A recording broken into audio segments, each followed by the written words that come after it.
अस्सलाम वालेकुम। अज असी बाबा जी मुश्ताक कोल पहुँचे हैं। देखते हैं पुछते हैं भी इन्हों ने सन 47 की वंड वेले की वेख्या। अस्सलाम वालेकुम बाबा जी। वालेकुम। बाबा जी की हाल चाल है तुहाडा? ठीक ठाक है जी। बाबा जी तुहाडा नाम की है? मुश्ताक अहमद। तुहाडे बाबा जी का की नाम है? अल्लाह दिता। तो तुहाडे दादा जी का की नाम है? करम बख्श। परदादा का नाम याद है? नहीं। परदादा का नाम याद।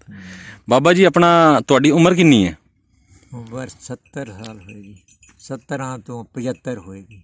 75 नहीं बाबा, ज़्यादा उम्र है तुहाडी। नहीं इत्थे की साडे वालद साहब की उम्र 80 साल के करीब सी ते तुहाडी ते फिर तुसीं उन्हां नालों वड्डे नहीं हो? नहीं, मैं तो इक्को जिहे असीं डंगर चारदे रहे हैं उत्थे अच्छा, इकट्ठे। हिंदुस्तान च डंगर चारदे रहे हो इकट्ठे? डंगर चारदे हिंदुस्तान च इस वेले तुसीं कित्थे बैठे हो? इस लिए असीं 76 ਚੱਕ पाकिस्तान आर्फ दे कोल, जिला पाकिस्तान। आरफ वाला दे कोल जिला पाकपतन दे विच। हाँ जी।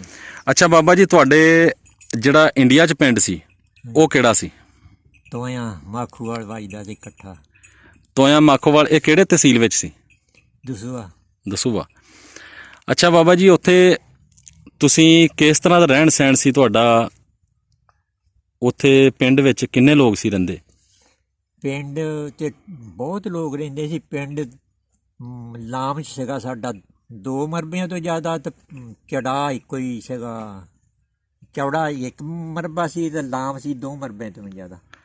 ਅੱਛਾ ਉੱਥੇ ਮੁਸਲਮਾਨ ਸਿੱਖ ਹਿੰਦੂ ਕਿਹੜੀਆਂ ਕੌਮਾਂ ਰਹਿੰਦੀਆਂ ਸੀ? ਨਹੀਂ ਸਾਡੇ ਪਿੰਡ ਕੋਈ ਨਹੀਂ। ਸਾਡੇ ਪਿੰਡ ਡੋਗਰ ਹੀ ਮੁਸਲਮਾਨ ਰਹਿੰਦੇ। ਸਾਡੇ ਪਿੰਡ ਕੋਈ ਨਹੀਂ ਸੀ। ਕੋਈ ਮਾਰ ਸੀਗੇ ਲਹਿੰਦੇ ਪਾਸੇ, ਘਰ ਤੋਂ ਕੰਮ ਕਰਦੇ ਹੁੰਦੇ ਜ਼ਿਮੀਂਦਾਰਾਂ ਦਾ। ਸਿੱਖ ਕੋਈ ਨਹੀਂ ਸੀ ਉੱਥੇ। ਸਿੱਖ ਕੋਈ ਨਹੀਂ ਸੀ? ਹਾਂ, ਕੋਈ ਨਾ ਹਿੰਦੂਆਂ ਦਾ ਘਰ ਸੀ ਨਾ ਸਿੱਖਾਂ ਦਾ। ਅੱਛਾ, ਨਾ ਹਿੰਦੂਆਂ ਦਾ ਸੀ ਨਾ ਸਿੱਖਾਂ ਦਾ ਸੀ। ਵੈਸੇ ਆਸਿਓਂ ਪਾਸਿਓਂ ਕੋਈ ਆਉਂਦੇ ਜਾਂਦੇ ਤੇ ਹੋਣੇ? ਹਾਂ ਆਉਂਦੇ ਜਾਂਦੇ ਸੀ, ਮਿਲਦੇ ਸੀਗੇ ਠੀਕ ਠਾਕ। ਉੱਥੇ ਕੋਈ ਸਕੂਲ ਹੈ ਸੀ? ਮਾਖੂਵਾਲ ਸਕੂਲ। ਤੁਸੀਂ ਕੋਈ ਪੜ੍ਹੇ ਹੋ? ਨਹੀਂ ਨਹੀਂ ਥੋੜ੍ਹੇ ਪੜ੍ਹੇ? ਦਿਨ ਗਏ ਆ ਅੱਛਾ ਤਾਂ ਸਕੂਲੇ ਨਿਕਾ ਜਿਹਾ ਸੀ। ਅਸੀਂ ਮਾਖੂਵਾਲ ਗਏ ਥੋੜ੍ਹੇ ਦਿਨ, ਅੱਛਾ ਜ਼ਿਆਦਾ ਮਹੀਨਾ ਗਏ ਹੋਗੇ, ਤੇ ਫਿਰ ਉਹ ਜੱਸੇ ਪੈ ਗਏ, ਤੇ ਫਿਰ ਬਸ ਇੱਧਰ ਆ ਗਏ। ਫਿਰ ਸਾਡੀ ਮਾਂ ਸਾਲ ਤੋਂ ਪਿੱਛੇ ਫੌਤ ਹੋ ਗਈ, ਤਾਂ ਵਾਲ ਸਾਡਾ ਕਹਿੰਦਾ ਚੱਲ ਛੱਡ, ਆਪਾਂ ਇਕੱਲੇ ਹੈਗੇ ਤੇ ਰਹਿਣ ਦੇ। ਅੱਛਾ ਪੜ੍ਹੇ ਨਹੀਂ ਤੁਸੀਂ? ਅੱਛਾ ਉੱਥੇ ਜਿਹੜੇ ਸਕੂਲੇ ਤੁਸੀਂ ਪੜ੍ਹਦੇ ਸੀ, ਮਹੀਨਾ ਕੁ ਪੜ੍ਹੇ ਆ, ਉੱਥੇ ਕੋਈ ਯਾਰ ਬੇਲੀ ਸਿੱਖਾਂ ਦਾ ਹਿੰਦੂਆਂ ਦਾ ਕੋਈ ਹੈ ਸੀ? ਨਹੀਂ ਉੱਥੇ ਕੋਈ ਨਹੀਂ। ਆਪਣੇ ਪਿੰਡ ਦੇ ਲੰਬੜਦਾਰ ਕਿੰਨੇ ਸੀ? ਲੰਬੜਦਾਰ ਇੱਕੋ ਹੀ। ਇੱਕੋ ਹੀ ਲੰਬੜਦਾਰ ਸੀ? ਕੀ ਨਾਮ ਸੀ ਉਹਦਾ? ਬਾਬਾ ਮਦਾਰੀ ਸੀਗਾ, ਤੇ ਉਦੋਂ ਪਿੱਛੇ ਨਵਾਬਦੀਨ ਤਾਂ ਮਤਾਬਦੀਨ ਦੋਵੇਂ, ਤੇ ਉਹਨਾਂ ਦਾ ਲੜਕਾ ਗਾ ਤਾਜਦੀਨ ਹੋਇਆ। ਇੱਕ ਨਵਾਬਦੀਨ ਦਾ ਅਬਦੁਲਮਾਨ, ਅੱਛਾ ਤਾਂ ਇਹ ਬਾਬੇ ਤਾਬੇ ਦਾ ਮਤਾਬਦੀਨ ਦਾ ਤਾਜਦੀਨ, ਇੱਕੋ ਇੱਕ। ਅੱਛਾ ਉੱਥੇ ਨੰਬਰਦਾਰ ਮਦਾਰੀ ਸੀ? ਹਾਂ ਜੀ, ਬਾਬੇ ਦਾ ਨਾਮ ਮਦਾਰੀ ਸੀ? ਮਦਾਰੀ ਸੀ। ਬੁੱਢਾ ਸੀਗਾ ਤੇ ਉਹਦੇ ਗਾਂ 2 ਪੁੱਤ ਸੀਗੇ। ਅੱਛਾ ਸਿੱਖਾਂ ਨਾਲ ਰਹਿਣ ਸਹਿਣ ਕਿਵੇਂ ਸੀ ਤੁਹਾਡਾ? ਠੀਕ ਠਾਕ ਜੀ, ਬਿਲਕੁਲ ਇੱਕ ਦੂਏ ਨੂੰ ਮਿਲਦੇ ਸੀ ਜਿਵੇਂ ਭਰਾ ਸਕੇ ਮਿਲਦੇ ਹੁੰਦੇ। ਕੋਈ ਯਾਰ ਬੇਲੀ ਹੈ ਸੀ ਸਿੱਖ? ਯਾਦ ਕਿਸੇ ਦਾ ਨਾਮ? ਤਾਂ ਮੇਰੇ ਯਾਦ ਨਹੀਂ ਜੀ, ਮੈਂ ਬੱਚਾ ਸੀਗਾ। ਤਾਂ ਇਹ ਤਾਂ ਸਿਆਣਿਆਂ ਨੂੰ ਪਤਾ ਨਾ, ਮੈਂ ਬੱਚਾ ਸੀਗਾ। ਅੱਛਾ ਉੱਥੇ ਜਿਸ ਵੇਲੇ ਜਿਹੜੇ ਸਿੱਖ ਸੀਗੇ ਰਹਿੰਦੇ, ਤੇ ਤੁਸੀਂ ਮਤਲਬ ਸਿੱਖ ਉੱਥੇ ਨਹੀਂ ਸੀ ਰਹਿੰਦੇ ਤੁਹਾਡੇ ਨਾਲ, ਤੇ ਤੁਸੀਂ ਜਿਹੜੇ ਪਿੰਡ ਵਿੱਚ ਰਹਿੰਦੇ ਸੀ ਉੱਥੇ ਦੀ ਕੋਈ ਨਿਸ਼ਾਨੀ? ਉੱਥੇ ਦੀ ਨਿਸ਼ਾਨੀ ਠੀਕ ਠਾਕ ਹੈ ਜੀ। ਨਿਸ਼ਾਨੀ ਲਹਿੰਦੇ ਪਾਸੇ ਖੂਹ ਸੀ, ਤੇ ਲਹਿੰਦੇ ਪਾਸੇ ਨਾਲ ਹੀ ਕਬਰਸਤਾਨ ਸੀ।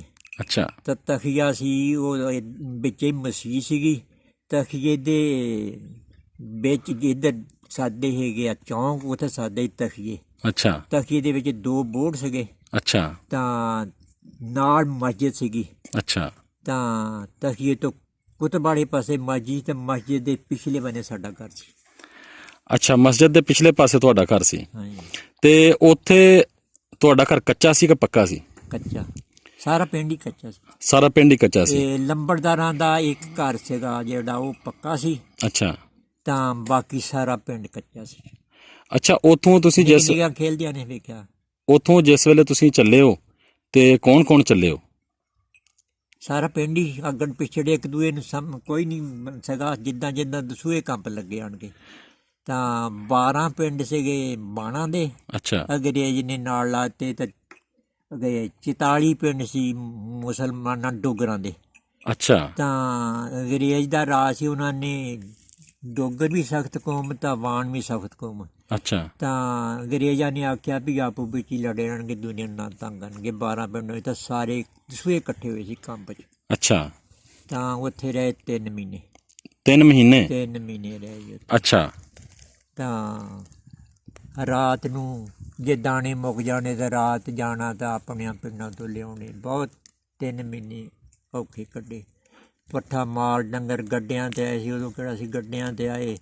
ਤਾਂ ਦੂਰ ਦੂਰ ਤਾਈਂ ਬੰਦਿਆਂ ਨੇ ਕਮਾਦ ਹੋਵੇ, ਤੂੜੀਆਂ ਹੋਵੇ ਲਿਆਉਣੀਆਂ, ਤਾਂ ਉਹਨਾਂ ਨੇ ਜਿਹੜਾ ਮਾਲ ਬਾਹਰ ਛੱਡਣਾ, ਤਾਂ ਜਿਹੜੇ ਸਿੱਖ ਤਲਵਾਰਾਂ ਲੈ ਕੇ ਬਾਹਰ ਬੈਠੇ ਨੇ, ਜਿਹੜੇ ਡੰਗਰ ਦੂਰ ਚੱਲ ਜਾਣਾ ਉਹਨਾਂ ਨੇ ਬਲ ਕੇ ਲੈ ਜਾਣਾ। ਅੱਛਾ ਹਾਂ ਇੱਦਾਂ ਕਰ। ਯਾਨੀ ਮਾਲ ਡੰਗਰ ਲੈ ਜਾਂਦੇ ਸੀ। ਤੁਹਾਨੂੰ ਕਿਸੇ ਨੇ ਕੋਈ ਤੰਗ ਕੀਤਾ? ਤਾਂ ਨਹੀਂ, ਉੱਥੇ ਤੰਗ ਕੀ ਕਰਨਾ ਸੀ। ਇੱਕ ਘਰ ਦਾ ਮੇਰਾ ਵਾਕਿਆ ਹੈ। ਮੈਂ ਨਿੱਕਾ ਜਿਹਾ ਸੀ ਤਾਂ ਖੇਲਦਾ ਸੀ, ਬਾਹਰ ਮਾਲ ਛੱਡਿਆ ਸੀਗਾ। ਅੱਛਾ ਤਾਂ ਸਾਡੇ ਕਹਿੰਦੇ ਹੈਗੇ ਵੀ ਇੱਥੇ ਤੂੰ ਬੈਠਾ ਰਿਹਾ, ਡੰਗਰਾਂ ਦੀ ਰੱਖ ਕਰ। ਅੱਛਾ ਤਾਂ ਮੈਂ ਕਣਕਾਂ ਸੀਗੀਆਂ ਤਾਂ ਲੂੰਝੜੇ ਹੁੰਦੇ ਸੀ। ਮੈਂ ਜਿਵੇਂ ਨਿਆਣੇ ਨਿੱਕੇ ਜਿਹੇ ਖੇਲਦੇ ਹੁੰਦੇ ਤਾਂ ਬਣਾ ਕੇ ਨਿੱਕੀ ਕਿਆਰੀ ਖੇਲਣ ਡਿਆ ਸੀ। ਅੱਛਾ 3 ਸਿੱਖ ਆਏ। ਅੱਛਾ ਤਾਂ ਉਹਨਾਂ ਨੇ ਡਾਂਗੜਾਂ ਕੱਢੀਆਂ ਵਾ, ਤਾਂ ਤਲਵਾਰਾਂ ਉਹਨਾਂ ਦੇ ਕੋਲ ਹੋਣ। ਅੱਛਾ ਤਾਂ ਮੈਂ ਜੇ ਤਾਂ ਤਕੜਾ ਹੁੰਦਾ ਤਾਂ ਫਿਰ ਮੈਨੂੰ ਡਰ ਹੁੰਦਾ। ਮੈਂ ਨਿੱਕਾ ਸੀਗਾ ਤਾਂ ਮੈਂ ਉੱਦਾਂ ਹੀ ਰਾਹ 'ਚ ਬੈਠਾ ਰਿਹਾ। ਆਸੇ ਪਾਸੇ ਸੀਗੇ ਲੂੰਦੜੇ ਜਿਹੇ ਤਾਂ ਕੋਲੀ ਜਿਹੀ। ਅੱਛਾ ਉਹ ਇੱਕ ਵੀ ਲੰਘ ਗਿਆ ਪਾਸੇ ਹੋ ਕੇ ਮੇਰੇ ਤੋਂ, ਤਾਂ ਰਾਹ 'ਚ ਤਾਂ ਮੈਂ ਬੈਠਾ। ਇੱਕ ਵੀ ਲੰਘ ਗਿਆ ਪਾਸੇ ਹੋ ਕੇ ਤਾਂ ਦੂਸਰਾ ਵੀ ਲੰਘ ਗਿਆ। ਅੱਛਾ ਜਿਹੜੇ ਤੀਸਰਾ ਲੰਘਣ ਲੱਗਾ ਤਾਂ ਕਹਿੰਦੇ ਲੂੰਦੜੇ 'ਚ ਪਰੇ ਤੇ ਉਹਨੂੰ ਨਹੀਂ ਤਲਵਾਰ ਮਾਰ ਸਕੀ। ਤਲਵਾਰ ਉਹਨੇ ਮਿਆਨ 'ਚੋਂ ਕੱਢੀ ਅੱਛਾ ਤੇ ਮੇਰੇ ਮਾਰਨ ਲੱਗਾ। ਅੱਛਾ ਤਾਂ ਉਹ ਜਿਹੜਾ ਪਹਿਲਾ ਲੰਘ ਗਿਆ ਸੀ ਨਾ, ਹਾਂ ਉਹਨੇ ਆਖਿਆ ਵੀ ਨਾ ਬੱਚਾ ਹੈਗਾ, ਜੇ ਉਹਨੂੰ ਨਾ ਕੁਛ ਆਖੇ ਬੱਚਾ ਹੈਗਾ ਵਾ, ਤਾਂ ਜੇ ਉਹਨੂੰ ਇਹ ਪਤਾ ਹੁੰਦਾ ਤਾਂ ਸਾਡੇ ਵੱਲ ਦੇਖ ਕੇ ਨੱਸ ਜਾਂਦਾ। ਨੱਸ ਜਾਂਦਾ ਤਾਂ ਕੁਛ ਨਾ ਆਖੀ। ਹੋਰ ਫਿਰ ਮੈਨੂੰ ਉਹ ਚੱਲ ਗਏ, ਕੰਪ ਨੂੰ ਵੜ ਗਏ। ਅੱਛਾ ਤਾਂ ਫਿਰ ਪਤਾ ਨਹੀਂ ਕੋਈ ਉਹਨਾਂ ਨੇ ਲੁੱਟ ਮਾਰ ਕੀਤੀ ਜਾਂ ਕਿਸੇ ਨੂੰ ਮਿਲਣ ਆਏ ਸੀ ਯਾਰ ਬੇਲੀ ਨੂੰ, ਅੱਛਾ ਇਹਦਾ ਨਹੀਂ ਪਤਾ। ਮੈਂ ਉੱਥੋਂ ਭੱਜਿਆ ਤੇ ਫਿਰ ਆ ਗਿਆ, ਅੱਛਾ ਇਹ ਜਿੱਥੇ ਗੱਡੇ ਸੀ ਉੱਥੇ ਆ ਗਿਆ। ਤੇ ਉੱਥੋਂ ਬਾਬਾ ਜੀ ਤੁਸੀਂ ਭਾਈ ਭੈਣ ਕਿੰਨੇ ਸੀ ਤੇ ਸਾਰੇ ਖੈਰ ਖਰੀਦ ਨਾਲ ਪਹੁੰਚ ਗਏ ਸੀ? ਹਾਂ ਜੀ, ਖਾਏ ਖਰੂ ਜੀ ਨਾ। ਕਿੰਨੇ ਭਾਈ ਸੀ ਤੁਸੀਂ? ਮੈਂ ਇਕੱਲਾ ਸੀ। ਇਕੱਲੇ ਹੀ ਸੀ? ਭੈਣਾਂ ਕਿੰਨੀਆਂ ਸੀ? ਭੈਣਾਂ 2, ਛੋਟੀਆਂ ਜਾਂ ਵੱਡੀਆਂ? ਜੀ ਇੱਕ ਵੱਡੀ ਇੱਕ ਛੋਟੀ।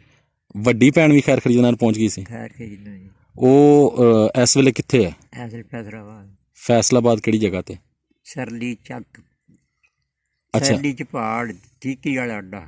ਅੱਛਾ ਅੱਛਾ ਚੱਕ ਸਰਲੀ ਵਿੱਚ, ਠੀਕ ਹੈ। ਅੱਛਾ ਬਾਬਾ ਜੀ, ਉੱਥੇ ਦੀ ਕੋਈ ਹੋਰ ਗੱਲ ਯਾਦ ਹੋਵੇ? ਕਿੱਥੇ ਦੀ? ਹਿੰਦੁਸਤਾਨ ਦੀ। ਹਿੰਦੁਸਤਾਨ ਦੀ ਗੱਲ ਯਾਦ ਹੈ। ਬਾਬੇ ਜੱਲੇ ਸ਼ਾਹ ਦੀ ਯਾਦ ਹੈ ਬੜੀ ਗੱਲ। ਅਸੀਂ ਬੱਚੇ ਸੀ, ਸਾਨੂੰ ਨਹੀਂ ਇਹ ਸੀ।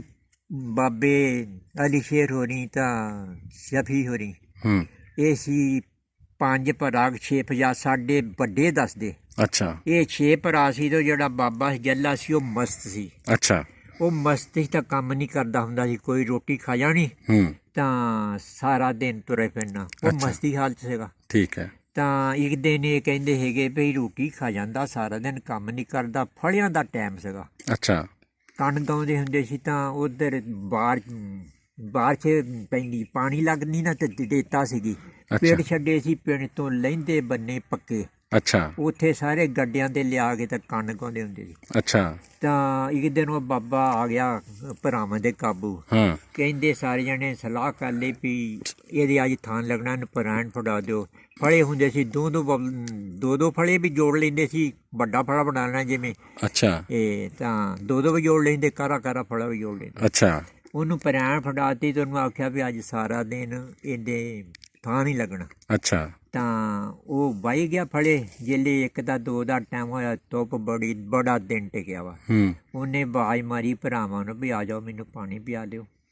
ਤਾਂ ਉਹ ਕਹਿੰਦੇ ਹੈਗੇ ਵੀ ਇੱਥੇ ਖੜੇ ਕਰਕੇ ਤੇ ਪੀ ਲੈ, ਅਸੀਂ ਤੈਨੂੰ ਪਾਣੀ ਨਹੀਂ ਪਿਉਣਾ। ਸਾਰਾ ਦਿਨ ਕਰੇਗਾ ਤੈਨੂੰ ਨਾ ਪਤਾ ਲੱਗ ਜੂ ਕਿੱਦਾਂ ਕਮਾਈ ਕਰੀਦੀ। ਅੱਛਾ ਤਾਂ ਉਹ ਪਾਣੀ ਉਹਨੇ ਖੜੇ ਕਰਕੇ ਘੜੇ 'ਚ ਪੀਤਾ। ਅੱਛਾ ਪੀ ਕੇ ਤੇ ਫਿਰ ਤੁਰ ਪਿਆ ਤੇ ਧੁੱਪ ਲੱਗੀ। ਅੱਛਾ ਸਿਰ ਕਰ ਲਿਆ ਨੰਗਾ। ਸਿਰ ਨੰਗਾ ਕਰਕੇ ਤੇ ਹੱਥ ਫੇਰੇ ਤਾਂ ਨੂੰ ਕਰਕੇ ਮੂੰਹ, ਤਾਂ ਕਹਿੰਦਾ ਵੀ ਜਾਵਲਾ ਹੁਣ ਤੂੰ ਹੀ ਠੰਡ ਕਰ ਦੇ। ਅੱਛਾ 5-7 ਮਿੰਟ ਗੁਜ਼ਰੇ। ਅੱਛਾ ਤਾਂ ਬਦਲੀ ਨਿੱਕੀ ਜਿਹੀ ਬਣੀ ਤਾਂ ਬਾਰਿਸ਼ ਪੈਣ ਲੱਗੀ। ਤਾਂ ਇਹਨਾਂ ਨਾਲ ਪਾਣੀ ਗਾਚ ਹੋ ਗਿਆ। ਅੱਛਾ ਤਾਂ ਉਹ ਫੜਾ ਹੱਗੀ ਜਾਵੇ। ਅੱਛਾ ਤਾਂ ਦੂਸਰੇ ਜਿਹੜੇ ਜੇਲੇ ਆਏ ਕਹਿੰਦੇ ਵੀ ਹੁਣ ਛੱਡ ਦੇ। ਕਹਿੰਦਾ ਵੀ ਨਹੀਂ ਵੀ ਮੈਂ ਸਾਰਾ ਦਿਨ ਦਾ ਵਾਅਦਾ ਕੀਤਾ, ਫੜੇ ਪਾਉਂਗਾ ਅੱਛਾ ਉਹ ਮੀਂਹ 'ਚ ਛੱਕੀ ਜਾਵੇ। ਤਾਂ ਉਹਦੀ ਇਹੋ ਜਿਹੀ ਦਵਾ ਮਨਜ਼ੂਰ ਹੋਈ। ਫਿਰ ਜਦੋਂ ਉਹ ਹਰ ਸਾਲ ਹੂੰ ਜਦੋਂ ਉਹ ਟਾਈਮ ਆਉਣਾ ਨਾ ਉਦੋਂ ਬਾਰਿਸ਼ ਜ਼ਰੂਰ ਪੈਣੀ, ਬਾਰਿਸ਼ ਪੈਣੀ। ਬਾਰਿਸ਼ ਪੈਣੀ। ਤਾਂ ਜਿਹੜੇ ਸਾਡੇ ਪਿੰਡ ਵਾਲੇ ਉਹਨਾਂ ਨੇ ਫਿਰ ਉਹ ਤਾਂ ਵੀ ਤੁਹਾਨੂੰ ਬਾਬੇ ਨੇ ਦਵਾ ਦਿੱਤੀ ਹੈ, ਹੂੰ ਤੁਹਾਡੇ 'ਤੇ ਮੀਂਹ ਪੈਣਾ। ਉਹਨਾਂ ਨੂੰ ਕਹਿੰਦੇ ਸੀ ਵੀ ਜਾਂ ਪਹਿਲਾਂ ਗਾ ਲਓ ਹੂੰ ਤਾਂ ਜਾਂ ਸਾਤੋਂ ਮਗਰੋਂ ਗਾਓ, ਜਾਂ ਮਗਰੋਂ ਗਾਓ। ਮਗਰੋਂ ਗਾਓ। ਉਹਨਾਂ ਨੂੰ ਨਾਲ ਗਾਹ ਨਹੀਂ ਪਾਉਣ ਦਿੰਦੇ। ਇਹ ਤੁਸੀਂ ਮਾਖੋਵਾਲ ਦੀ ਗੱਲ ਦੱਸਦੇ ਪਏ ਹੋ ਨਾ, ਤੋਏ ਮਾਖੋਵਾਲ ਦੀ? ਹਾਂ ਅੱਛਾ ਅੱਛਾ ਅੱਛਾ, ਚੱਕ ਤੋਏ ਦੀ। ਉਹ ਤੋਇਆ ਚੱਕ ਸੀ ਤਾਂ ਮਾਖੂਆ ਚੂੰਝੋਂ ਪਾਰ ਸੀਗਾ ਤਾਂ ਨੰਬਰ 1 ਵੱਜਦਾ ਜਿਵੇਂ ਗਾਜੀਪੁਰ ਵਾਲੀ ਵੱਜਦਾ। ਅੱਛਾ ਅੱਛਾ ਇਹ ਵੀ ਅੱਛਾ ਸਾਡਾ ਤੋਇਆ ਮਾਖੂਵਾਲ ਵੱਜਦਾ ਸੀ ਇਕੱਠਾ। ਅੱਛਾ ਤਾਂ ਫਰਕ ਇੰਨਾ ਸੀਗਾ, ਵਿੱਚੋਂ ਚੋਈ ਲੰਘਦੀ ਸੀ। ਹਾਂ। ਫਰਕ ਇੰਨਾ ਜਿੰਨਾ 66 ਚ ਮਾਖੂਵਾਲ ਤਾਂ ਜਿੱਥੇ ਅਸੀਂ ਬੈਠੇ ਅੱਛਾ, ਇੱਥੇ 1 ਕਿਲੋਮੀਟਰ ਦਾ ਫਰਕ ਸੀ ਹਾਂ ਤਕਰੀਬਨ। ਇੰਨਾ ਕੋਈ ਅੱਛਾ ਬਾਬਾ ਜੀ, ਫਿਰ ਤੁਸੀਂ ਜਿਸ ਵੇਲੇ ਕੈਂਪ ਲੱਗਾ ਵਾ ਉੱਥੇ ਤੁਸੀਂ ਰਹੇ ਹੋ 3 ਮਹੀਨੇ, ਉਸ ਤੋਂ ਬਾਅਦ ਤੁਸੀਂ ਇੱਥੇ ਕਿਸ ਤਰ੍ਹਾਂ ਪਹੁੰਚੇ ਹੋ ਛਤਰੀ ਵਿੱਚ? ਇੱਥੇ ਬਹੁਤ ਮੁਸ਼ਕਿਲ ਨਾਲ ਪਹੁੰਚੇ। ਕਿਸ ਤਰ੍ਹਾਂ? ਉੱਥੋਂ ਸਿੱਖਾਂ ਨੇ ਐਲਾਨ ਕਰ ਪਹਿਲੇ ਆਉਣੀ ਸੀ, ਕੰਪ ਉੱਠਣਾ ਸੀ ਜਿਵੇਂ ਪਰਸੋਂ ਨੂੰ ਉੱਠਣਾ ਹੋਵੇ। ਹਾਂ ਤਾਂ ਉਹਨਾਂ ਨੇ ਐਲਾਨ ਕਰਾਤਾ। ਉੱਥੇ ਇਹਨਾਂ ਦਾ ਬਾਹ ਨਹੀਂ ਚੱਲਦੀ ਸਿੱਖਾਂ ਦੀ, ਕਿ ਸਾਰਾ ਮੁਲਕ ਉੱਥੇ ਇਕੱਠਾ ਸੀਗਾ। ਅੱਛਾ ਇਹਨਾਂ ਨੇ ਕਰਤਾ ਐਲਾਨ ਵੀ ਸਵੇਰੇ ਕੰਪ ਨੂੰ ਉੱਠ ਜਾਣਾ। ਅੱਛਾ ਤਾਂ ਉਹ ਸੜਕ 'ਤੇ ਤਾਂ ਬਾਰੋ ਬਾਰੀ ਗੱਡੇ ਪਾੜਨਾ ਹੁਣ ਸੀ ਨਾ। ਹਾਂ ਹਾਂ ਤੇ ਜਿਹੜੇ ਘੋੜੇ ਖੱਚਰਾਂ ਵਾਲੇ ਸੀਗੇ ਉਹ ਲੰਘ ਗਏ ਪਹਿਲਾਂ। ਅੱਛਾ ਤਾਂ ਗਾੜੀ ਇਹਨਾਂ ਦਾ ਪ੍ਰੋਗਰਾਮ ਸੀਗਾ ਸਿੱਖਾਂ ਦਾ, ਉੱਥੇ ਮਾਰਵਾੜ ਕਰਨ ਲੱਗ ਪਏ। ਅੱਛਾ ਉਹ ਜਿਹੜੇ 3 ਘੰਟੇ ਵੀ ਗੱਡਿਆਂ ਵਾਲੇ ਪਿੱਛੇ ਖੜੇ ਰਹੇ ਹੂੰ ਤਾਂ ਉਹ ਮਾਰਵਾੜ ਉੱਥੇ ਹੁੰਦੀ ਰਹੀ। ਅੱਛਾ ਫੇਰ ਮਰਾਠੇ ਇੱਕ ਪਲੀ ਦੱਸਦੇ ਹੈਗੇ, ਉਹ ਪਤਾ ਨਹੀਂ ਹਿੰਦੁਸਤਾਨ ਹਿੰਦੂ ਮਰਾਠੇ ਮਰਾਠੇ ਪੁਲਿਸ ਸੀਗੀ ਉਸ ਵੇਲੇ ਕੋਈ? ਹਾਂਜੀ ਮਰਾਠੇ ਪੁਲਿਸ ਸੀ। ਹਾਂ ਤਾਂ ਉਹਨਾਂ ਨੇ ਆਣ ਕੇ ਬੰਦ ਕੀਤੇ। ਤਾਂ ਫਿਰ ਬਲੋਚਿਸਤਾਨ ਮਿਲਟਰੀ ਕਹਿੰਦੇ ਜੀ, ਬਲੋਚਿਸਤਾਨ ਫੌਜੀ ਬਲੋਚ ਰੈਜੀਮੈਂਟ ਬਲੋਚ ਉਹ ਪੜੇ, ਉਹਨਾਂ ਨੇ ਫਿਰ ਭਜਾਏ। ਅੱਛਾ ਤੇ ਮਾਰ ਵੱਢ ਇੰਨੀ ਕੀਤੀ, ਜਿਹੜੇ ਗਾੜੀ ਹੈ ਸੜਕ ਦੇ 4 ਸਵੇਰੇ ਖਿੱਚ ਕੇ ਗੱਡੇ ਉਡਾ ਕੀਤਾ। ਤਾਂ 2 ਸਿੱਖ ਜਿਹੜੇ ਉਹ ਫੌਤ ਹੋਏ ਸੀਗੇ। ਅੱਛਾ ਤਾਂ ਉਹਨਾਂ ਨੂੰ ਜੇਲੇ ਜਾਣ ਲੱਗੀ, ਇੱਕ ਮੰਜੀ ਲੈ ਕੇ ਤੇ ਇੱਕ ਦਾ ਸਿਰ ਉਧਰ ਨੂੰ ਕਰ ਦਿੱਤਾ ਤੇ ਇੱਕ ਦਾ ਉਧਰ ਨੂੰ ਕਰ ਦਿੱਤਾ। ਉਹ ਅੱਛਾ। ਮੰਜੀ ਤੇ ਪਾਏ ਸੀ। ਸਾਰਿਆਂ ਨੇ ਦੇਖਿਆ। 70 ਵਾਲਾ ਪੀਰ ਮੁੰਡਾ ਹੈ, ਹਾਂ। ਉਹ ਵੀ ਮੇਰੇ ਨਾਲ ਗੱਲਾਂ ਕਰਦਾ, ਕਹਿੰਦਾ ਵੀ 2 ਸਿੱਖ ਸੀਗੇ ਉਧਰ ਉਧਰ ਪਾਏ ਤੇ ਕੇਸਰ ਦੇ ਵਾਲ ਖੁੱਲੇ ਸੀਗੇ। ਅੱਛਾ ਤਾਂ ਨਿੱਕੇ ਨਿੱਕੇ ਬੱਚੇ ਜਿਹੜੇ ਬੁੱਢੀਆਂ ਕਤਲ ਕੀਤੀਆਂ, ਡੱਕਰੇ ਕੀਤੇ ਤੇ ਨਿੱਕੇ ਨਿੱਕੇ ਬੱਚੇ ਉਹਨਾਂ ਦੇ ਉੱਤੇ ਪਏ ਸੀਗੇ। ਅੱਛਾ ਤਾਂ ਬਹੁਤ ਮੁਸ਼ਕਲ ਨਾਲ। ਤੇ ਫਿਰ ਰਾਤ ਉਹ ਉਹਨਾਂ ਦੀ ਭਜਾ ਤੇ ਫਿਰ ਰਾਤ ਪਹਿਲੀ ਪਈ ਟਾਂਡੇ ਆਣ ਕੇ, ਟਾਂਡਾ ਸ਼ਹਿਰ ਹੈ। ਅੱਛਾ ਤਾਂ ਰਾਤ ਉੱਥੇ ਪਈ ਤੇ ਫਿਰ ਦਾ ਮੰਜ਼ਿਲੋਂ ਮੰਜ਼ਿਲੀ ਆਏ। ਫਿਰ ਮਿਲਟਰੀ ਰਹੀ ਨਾਲ। ਅੱਛਾ ਫਿਰ ਨਹੀਂ ਕੋਈ ਨੁਕਸਾਨ ਹੋਇਆ। 20 ਮੀਲ ਇਹ ਕਰਾਉਂਦੇ ਸੀ ਮੰਜ਼ਿਲੋਂ। ਅੱਛਾ ਜਿਹੜੇ ਪਹਿਲੇ ਗੱਡੇ ਜਾਣੇ ਉਹ 20 ਮੀਲ ਤੇ ਜਾ ਕੇ ਰੋਕ ਦੇਣੇ। ਅੱਛਾ ਤਾਂ ਉੱਥੇ ਜਿਹੜੇ ਪਹਿਲੇ ਗੱਡੇ ਨੇ ਉੱਥੇ ਰੋਕ ਦੇਣੇ। ਤਾਂ ਮਗਰੋਂ ਅਜੇ ਉੱਥੋਂ ਕੰਪ ਚੋਂ ਚੱਲਦੇ ਹੋਣੇ। ਅੱਛਾ ਅੱਛਾ ਤਾਂ ਜਿਹੜੇ ਤੜਕੇ ਉੱਠਣਾ ਤਾਂ ਫਿਰ 20 ਮੀਲ ਸਫ਼ਰ ਕਰਨਾ। ਤਾਂ 20 ਮੀਲਾਂ 'ਤੇ ਜਾ ਕੇ ਫੌਜਾਂ ਨੇ ਫਿਰ ਰੋਕ ਦੇਣਾ। ਤਾਂ ਜਿਹੜੇ ਗੱਡੀਆਂ ਵਾਲੇ ਸੀਗੇ ਉਹਨਾਂ ਕੋਲ ਆਪਣਾ ਰਾਸ਼ਨ ਸੀ।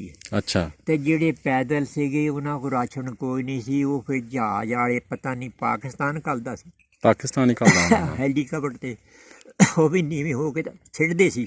ਅੱਛਾ ਥੈਲੇ ਹੂੰ ਉਹ ਫਿਰ ਜਿਹੜੇ ਫੌਜੀ ਸੀਗੇ ਉਹ ਰੱਖ ਲੈਂਦੇ ਸੀ। ਤਾਂ ਉਹਨਾਂ ਨੇ ਫਿਰ ਐਲਾਨ ਕਰਨਾ ਫੌਜੀਆਂ ਨੇ ਵੀ ਆਟਾ ਲੈ ਜਾਓ। ਅੱਛਾ ਲੈਣ ਲਾ ਲੈਣੀ। ਇਹ ਇੱਕ ਜੀ ਦਾ ਉਹਨੂੰ ਪੁੱਛ ਲੈਣਾ ਕਿੰਨੇ ਜੀ ਹੈ, ਉਹਨੇ ਕਿੰਨੇ ਜੀ 4 ਜੀ ਹੋਣੇ ਤਾਂ ਸਿਰ ਦੇਣਾ, ਪਾਈਆ ਜੀ ਦਾ ਦੇਣਾ ਉਹਨਾਂ ਨੇ। ਅੱਛਾ ਅੱਛਾ ਤਾਂ ਅੱਛਾ ਉਹਨਾਂ ਨੇ ਆਸੇ ਪਾਸੇ ਲੱਕੜਾਂ ਪਕਾਉਣੀਆਂ ਬੜੀ ਮੁਸ਼ਕਲ ਨਾਲ। ਉਦੋਂ ਕਹਿੰਦੇ ਸੀ ਵੀ ਹੁਣ ਹੋਰ ਕੋਈ ਕੰਮ ਨਹੀਂ ਕਰਨਾ, ਪਾਕਿਸਤਾਨ ਜਾ ਕੇ ਕਮਾਉਣਾ ਨਹੀਂ, ਜੋੜਨਾ ਨਹੀਂ ਭਾਈ, ਜਿਹੜਾ ਕੀਤਾ ਖਾ ਲਿਆ।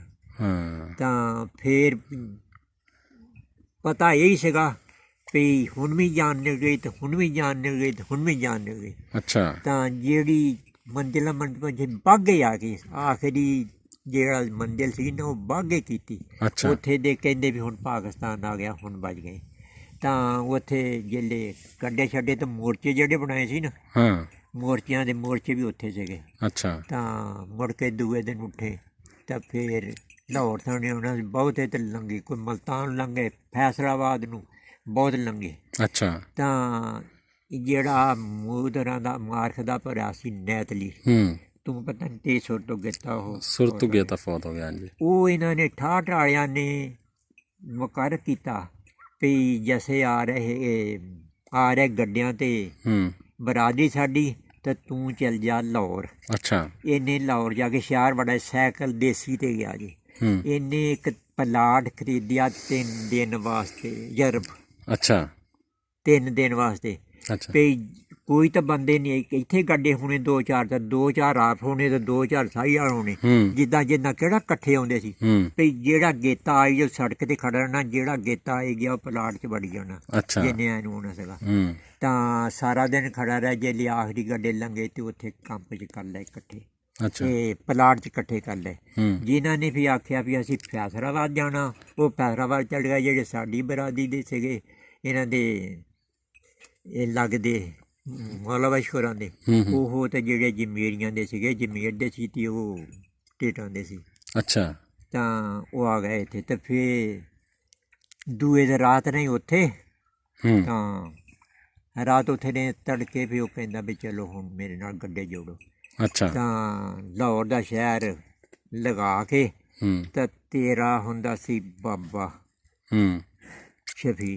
ਹੂੰ ਇਹ ਸੀਗੇ 4 ਭਰਾ। ਹੂੰ ਇਹ ਸ਼ਫੀ ਵਲੀ ਤੇ ਅਲੀ ਮੁਹੰਮਦ।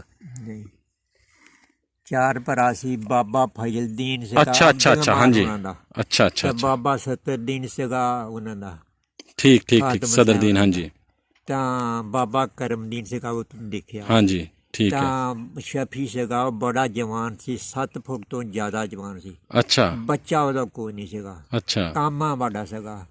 ਤਾਂ ਉਹ ਰਾਤ ਨੂੰ ਜਿਹੜੇ ਲਾਹੌਰ ਆਏ ਤਾਂ ਉੱਥੇ ਫੌਤ ਹੋ ਗਿਆ। ਉੱਥੇ ਫੌਤ ਹੋ ਗਿਆ। ਹਾਂ, ਲਾਹੌਰ ਓਹੋ, ਫੌਤ ਹੋ ਅੱਛਾ ਗਿਆ। ਅੱਛਾ ਅੱਛਾ ਰਾਤ ਨੂੰ ਤੜਕੇ ਤੇ ਬਣਾਇਆ, ਅੱਛਾ ਹੁਣ ਬਾਅਦ ਤੇ ਤਪਨਾ ਕੇ ਫਾਰਗ ਹੋ ਕੇ ਤੇ ਫੇਰ ਉੱਥੋਂ ਤੁਰੇ। ਨੈਤਲੀ ਸਾਡੇ ਨਾਲ ਆਇਆ ਹੈਗਾ ਵੈ ਕਾੜੇ ਤਾਈਂ ਅੱਛਾ ਸਾਈਕਲ ਤੇ। ਅੱਛਾ ਜਿਲੇ ਕਾੜੇ ਆਇਆ ਤੇ ਫੇਰ ਕਹਿੰਦਾ ਉਹਨੂੰ ਵੀ ਪਤਾ ਲੱਗ ਗਿਆ ਹੁਣ ਕਿਹਨਾਂ ਨੇ ਕਿਹੜਾ ਪਿਛਾ ਮੁੜਨਾ। ਹੂੰ ਉਹ ਕਹਿੰਦਾ ਵੀ ਹੁਣ ਤੁਸੀਂ ਐਵੇਂ ਕਰੋ, ਮੈਂ ਹੁਣ ਜਾਣਾ ਤਾਂ ਤੁਸੀਂ ਸਾਈ ਵਾਲ ਜਾਣਾ, ਸਾਈ ਵਾਲੋਂ ਪੁੱਛ ਲੈਣਾ ਵੀ ਆਰਫ ਨੂੰ ਕਿਹੜੀ ਲੈਣ ਜਾਂਦੀ ਸੜਕ ਜਾਂਦੀ, ਤਾਂ ਉੱਥੋਂ ਪੈ ਜਾਣਾ ਆਰਫ ਨੂੰ। ਹੂੰ ਤਾਂ ਅੱਗੇ ਆਏਗਾ ਕਬੀਰ, ਹੂੰ ਤਾਂ ਕਬੀਰ ਤੇ ਸਾਡਾ ਬੰਦੇ ਖੜੇ ਹੋਣਗੇ, ਅੱਛਾ ਉਹਨੂੰ ਤੁਹਾਡੇ ਨਾਂ ਦੱਸ ਦਿਆਂਗੇ। ਉੱਥੇ ਸਾਡੇ ਬੰਦੇ ਖੜੇ ਹੋਣਗੇ ਤਾਂ ਉਹ ਜਿਹੜੀ ਉੱਥੋਂ ਆ ਇਹ ਚੌਥੀ ਪੁਲ 'ਚ ਆਉਂਦੀ ਸੜਕ ਹਾਂਜੀ ਬਣੀ, ਹੂੰ ਵੀ ਇੱਥੋਂ ਤੁਹਾਨੂੰ ਲੈ ਜਾਣਗੇ ਠੜ ਜੋ। ਉਦੋਂ ਸੜਕ ਸੀਗੀ ਕੱਚੀ, ਉਹਦਾ ਪੋਲਿਆ ਪੋਲ ਦੇ ਹੱਡੀ ਸੀ ਗੱਡੇ ਲਗਾਏ। ਹੂੰ ਰਾਤ ਰਹੇ ਠਾੜ 'ਚ, 2 ਰਾਤਾਂ ਠਾੜ 'ਚ ਰਹੇ। ਹੂੰ ਤਾਂ ਫਿਰ ਉਹਨਾਂ ਨੇ ਜਿਹੜਾ ਚੌਧਰੀ ਨਵਾਬਦੀਨ ਇਹਦਾ ਬਾਪ ਅਬਦੁਲਮਾਨ ਦਾ, ਹੂੰ ਤਾਂ ਬਾਬੇ ਮਦਾਰੀ ਦਾ, ਉਹ ਸੀ 5 ਜ਼ਿਲ੍ਹਿਆਂ ਤੇ ਅਫਸਰ ਗਾਜ਼ ਇੱਥੇ ਗੁਜਰਾਤ, ਅੱਛਾ 5 ਜ਼ਿਲ੍ਹਿਆਂ ਦੇ ਅਫਸਰ ਸੀਗਾ। ਉਹਨੇ ਜਿਹੜਾ 55 ਚੱਕ ਹੈ ਹੂੰ ਆਰਫ ਦਵਲੀਅਰ, ਹਾਂਜੀ ਉਹਨੇ ਉਹ ਜਰਬ ਰਖਾਇਆ ਤਹਿਸੀਲਦਾਰ ਤੋਂ। ਉਹਨੇ ਅੱਛਾ। ਆਖਿਆ ਮੇਰੀ ਬਰਾਦਰੀ ਆ ਰਹੀ, ਗਰੀਬ ਬਰਾਦਰੀ ਆ, ਹੂੰ ਸ਼ਹਿਰਾਂ ਦੇ ਕੋਲ ਜ਼ਮੀਨ ਵੀ ਹੋਏਗੀ ਤਾਂ ਆਪਣਾ ਕਾਰੋਬਾਰ ਵੀ ਕਰ ਲੈਣਾ, ਕਰ ਲੈਣਾ ਨਾਲ ਸ਼ਹਿਰ ਕੋਲ ਹੋਵੇਗੀ। ਉਹ ਫਿਰ ਠਾਠ ਵਾਲੇ ਜਿਹੜੇ ਚੌਧਰੀ ਸੀ, ਇਹਨਾਂ ਨੇ ਆਖਿਆ ਵੀ ਨਹੀਂ ਅਸੀਂ ਉੱਥੇ ਨਹੀਂ, ਅਸੀਂ ਰੱਖਣਾ ਇਹਨਾਂ ਨੂੰ ਇੱਥੇ। ਅੱਛਾ ਤਾਂ ਉਹ ਫਿਰ ਇੱਥੇ ਦੂਆ ਦਿਨ ਹੋਇਆ, 2 ਦਿਨ ਉੱਥੇ ਰਿਹਾ, ਤੀਏ ਦਿਨ ਫਿਰ ਉਹਨੂੰ ਇੱਥੇ ਛੱਡ ਕੇ ਗਿਆ। ਅੱਛਾ ਇਹ ਚੌਧਰੀ ਮੌਲਾ ਬਖਸ਼ ਨੇ ਆਣੀ ਵੀ ਇੱਥੇ ਕਿੱਲੇ ਜੀ ਦੀ ਲਾਟ ਪਈ। ਅੱਛਾ ਜਿੰਨੇ ਜਿਹਨੂੰ ਪੁੱਛ ਲੈਣਾ ਤੇਰੇ ਕਿੰਨੇ ਜੀ ਹੈ, ਤੂੰ ਕਹਿਣਾ 4, ਮੈਂਨੂੰ ਪੁੱਛ ਲਿਆ ਮੈਂ ਕਹਿਣਾ 8, ਅੱਛਾ ਉਹਨੂੰ ਪਹਿਲਾਂ ਉਹਨੇ ਕਹਿਣਾ 2 ਕਿੱਲਾ ਜੀ ਲਾਟ ਹੋਈ। ਅੱਛਾ ਫਿਰ ਦੂਸਰੇ ਸਾਲ ਕਿ ਤੀਸਰੇ ਸਾਲ ਫਿਰ ਜਿਹੜੇ ਰਾਬਤਾ ਹੋਇਆ ਹਿੰਦੁਸਤਾਨ ਨਾਲ, ਤਾਂ ਫਿਰ ਫਾਰਮ ਦਿੱਤੇ। ਅੱਛਾ ਇੱਧਰਲਿਆਂ ਨੇ ਐਲਾਨ ਕੀਤਾ, ਉੱਧਰਲਿਆਂ ਨੇ ਕੀਤਾ ਫਾਰਮ ਦਿਓ, ਫਾਰਮ ਦਿੱਤੇ ਵੀ ਜ਼ਮੀਨ। ਫਿਰ ਉੱਧਰੋਂ ਜਿਹੜੇ ਪਟਵਾਰੀ ਸੀ ਉਹਨਾਂ ਨੇ ਫਾਰਮਾਂ 'ਤੇ ਜ਼ਮੀਨ ਕੋਈ ਲਿਖੀ, ਇਸ ਬੰਦੇ ਦੀ ਨਾਂ ਇੰਨੀ, ਇਸ ਬੰਦੇ ਦੀ ਨਾਂ ਇੰਨੀ, ਇਸ ਬੰਦੇ ਦੀ ਨਾਂ। ਜਿਹੜੇ ਮਕਾਨ ਸੀ ਪੱਕੇ ਉਹਨਾਂ ਨੇ ਵੀ ਲਿਖ ਕੇ ਦਿੱਤੇ। ਤਾਂ ਮੈਨੂੰ ਪਤਾ ਵੀ ਇਹਨਾਂ ਦਾ ਲੰਬੜਦਾਰਾਂ ਦਾ ਮਕਾਨ ਪੱਕਾ ਸੀਗਾ, ਅੱਛਾ ਤਾਂ ਇਹਨਾਂ ਨੂੰ ਉਹ ਮੁਆਵਜ਼ਾ ਮਿਲਿਆ ਸੀਗਾ। ਅੱਛਾ ਬਾਬਾ ਜੀ, ਹੁਣ ਜੇ ਕੋਈ ਤੁਹਾਨੂੰ ਹਿੰਦੁਸਤਾਨ ਲਿਜਾਵੇ ਜਾਓਗੇ? ਬਿਲਕੁਲ ਜਾਵਾਂਗੇ ਜੀ। ਤੇ ਫਿਰ ਕਦੋਂ ਪ੍ਰੋਗਰਾਮ ਹੈ? ਜਦੋਂ ਕੋਈ ਸਵਾਬ ਬਣ ਗਿਆ, ਤੇਰੇ ਰੰਗਾ ਨਾਲ ਹੋਵੇ, ਇਕੱਲਾ ਤਾਂ ਨਹੀਂ ਨਾ ਬੰਦਾ ਜਾ ਸਕਦਾ। ਅੱਛਾ ਚਲੋ ਹੁਣ ਬੁੱਢੇ ਹੋ ਗਏ ਆ ਤਾਂ ਹਾਂ ਕੀ ਪਤਾ ਹੁੰਦਾ ਵੀ ਰੱਬ ਦਿਆਂ ਕੰਮਾਂ ਦਾ ਹਾਂ ਕੀ ਹੋਵੇ। ਬਿਲਕੁਲ ਬਿਲਕੁਲ ਬਿਲਕੁਲ। ਹਾਂ ਚਲੋ ਬਾਬਾ ਜੀ, ਬਹੁਤ ਮਿਹਰਬਾਨੀ, ਬਹੁਤ ਸ਼ੁਕਰੀਆ ਜੀ, ਬੜਾ ਮਜ਼ਾ ਆਇਆ ਤੁਹਾਡਾ ਇੰਟਰਵਿਊ ਸੁਣ ਕੇ। ਤੁਹਾਨੂੰ ਅਗਰ ਵੀਡੀਓ ਇਹ ਪਸੰਦ ਆਵੇ ਤੇ ਇਹਦੇ ਬਾਰੇ 'ਚ ਕੋਈ ਸਵਾਲ ਹੋਵੇ ਕਮੈਂਟ ਕਰੋ, ਤੇ ਉਸ ਤੋਂ ਇਲਾਵਾ ਚੈਨਲ ਨੂੰ ਸਬਸਕ੍ਰਾਈਬ ਕਰ ਦਿਓ। ਅੱਲਾ ਹਾਫਿਜ਼। ਮਿਹਰਬਾਨੀ, ਸ਼ੁਕਰੀਆ, ਅੱਲਾ ਹਾਫਿਜ਼।